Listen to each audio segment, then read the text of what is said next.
Hello, I'm Bernie. And I'm Alex. This year, even with the new parking lot, there's been a lot of excessive traffic in the mornings. We go to Hannah and Tom for more.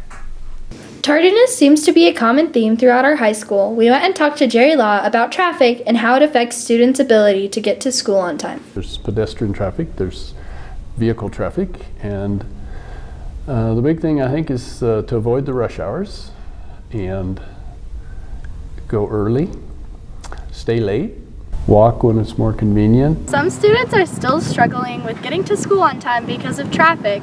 Other students are using simple solutions such as leaving their house a little bit earlier to make it to school on time. I'm on time because I leave my house early. I'm never really late just because I leave my house really early so I don't get stuck in the traffic. You should practice being on time now so that you can prepare for your future. So a lot of my students know that I have a second job babysitting for very wealthy clients in Vail, the kind of people who come in on private jets. And one of my clients, who is a big Wall Street guy in New York, often talks about how tardiness is so awful, that time is valuable, and anybody who is late to meetings or to work is not being respectful of other people's times. And it's one of his biggest pet peeves, and he absolutely does fire people who can't show up to work on time. So it's an important message I think we all need to hear. This has been Hannah Medina. With all the spring sports going on, it seems that everyone is getting hurt. Luckily, we have an awesome athletic trainer to help us heal. For a profile on Amy Wheeler, we go to Nate and Alyssa. Here at Eagle Valley, a large majority of the student population participates in a sport. And with the amount of sports we offer, injuries are pretty common. Luckily, we have a sports trainer here to help students recover from their injuries and get them back in the game. My name is Amy Wheeler, and I'm Eagle Valley's athletic trainer. Basically, what we do is we work to evaluate, treat, prevent, and rehabilitate athletic injuries. The injury that Amy has helped me out with the most was a strained groin at the beginning of the season. She gave me a lot of rehab exercises and foam rolling exercises to do that allowed me to get back within a few days to regularly play, which was really nice because I didn't have to miss any games. I have 2 different injuries in either one of my ankles from track. Amy has been giving me ways to make my joints stronger, and she's always there through the way to tape me up and make sure I'm getting better.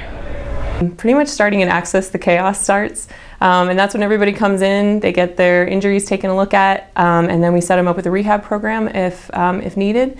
And then I either stay in the athletic training room for the rest of the day, treating athletes and doing rehab with them, or a lot of days, especially a lot of days this spring, we've had games, and I go outside and I do more emergency services type stuff. So so I'm treating things on the field and cuts, bruises, making sure that the person can return to play if they did have to come out, that kind of thing.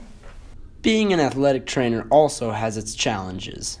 The hardest part of my job and the crappiest part in a lot of ways is telling somebody either when their season's over, and I know it right then, or unfortunately I've had not too many, but a couple of times in my career sitting through with a kid and when they know that their entire career is over. The schedule can be a little bit challenging too. That's definitely, I think, something to be aware of if somebody wants to get into this line of work, because it's not a 9-to-5 gig at all. And I'm super duper lucky to have, the support of my husband and my family and everything like that. There's no way that I could do that without him being okay with it. Amy's a great athletic trainer because she's passionate about everything that she does. She loves sports, she loves working with kids, and I think just the concept of athletic training and helping kids overcome injuries and get back onto the field is awesome because you get out of it what you put into it. And so the harder that you work, the stronger you're going to be coming out of that. And she's such a passionate, motivating person. Kids want to work for her, and they see how hard she's willing to work for them, that it helps the kids come back out, that much stronger, that much better.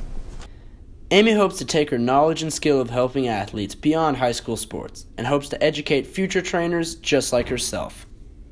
In some ways, this kind of is my dream job, but I get to work with all these docs, but I still get to work at the high school level, which is what I've always wanted to do. I would like to work the X Games. I think that'd be super cool. And now the fact that they're so close down at Aspen is actually feasible. And then, but like more kind of based on what I'm doing right now, I want to grow our student aid program. Teaching the class has been awesome, but I don't think that people get a real idea as to what's going on without the internship component of it.